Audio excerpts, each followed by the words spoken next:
Na sean nábhadí cilchuine agus tibredoir in iráis a gluthe canis amana na héireann gon 5 uair ó 2009. Bhí buamháin ag na tibredaí sa tréimhse sin ó 2010 nuair a chuir siad stop leis na cuit a bhí ar thóir cúigcríomh as a chéile. Go dtí sean líonna tá cruas agus críanachta nimmert fear Michael Ryan agus léidir siad a sin go páitinta sa mua éonchúlaí na bhíacha bar gáile. Bhí tréimh siad sa máta leathcheanna sin in Russia de driblóid ach léidir siad a gomas cúla amsú rud a chur is imníar na cuit ar an dúna.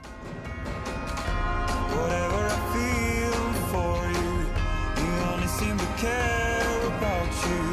Is there any chance you could see me too? It was another epic semi-final. What impressed you most about Tipperary? Well, I suppose if you're just to pick one thing in the game, it was definitely Pádraig Maher's shoulder and Joe Canning. That really set the tempo. And I think they seem to be more physical this year and there seemed to be a bit more bite about the Tipperary, and maybe that's a trait maybe that's coming from Mick Ryan. But that shoulder and Joe Canning really set the tempo, really set the standard, and I think it set out Tipperary's stall as that we're not going to be pushed around here today, and if Galway are going to beat us, well, they're going to have a huge fight in their hands. The big talking point in Tipperary at the minute, do you start Bubbles in the final or do you not? He is a game changer. Now, if you start him, it means your game changer is starting. Who's going to come on and fill the void? There's going to be a point in the game against Kilkenny where no one is going to know who's going to win, who's going to take the game by the scruff of the neck. And sometimes you need someone on the sideline that's going to come on and is a game changer.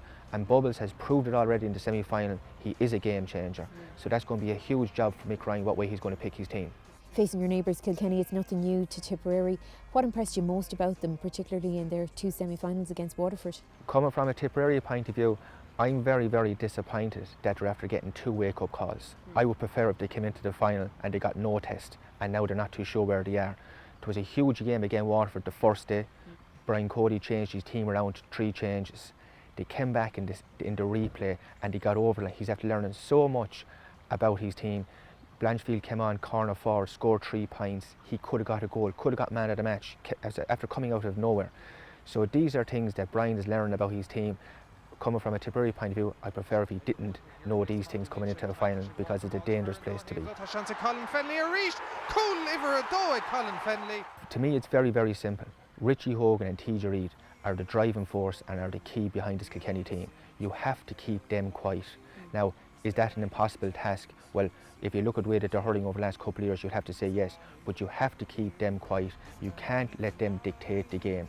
And to take on Kilkenny, you have to attack their leaders.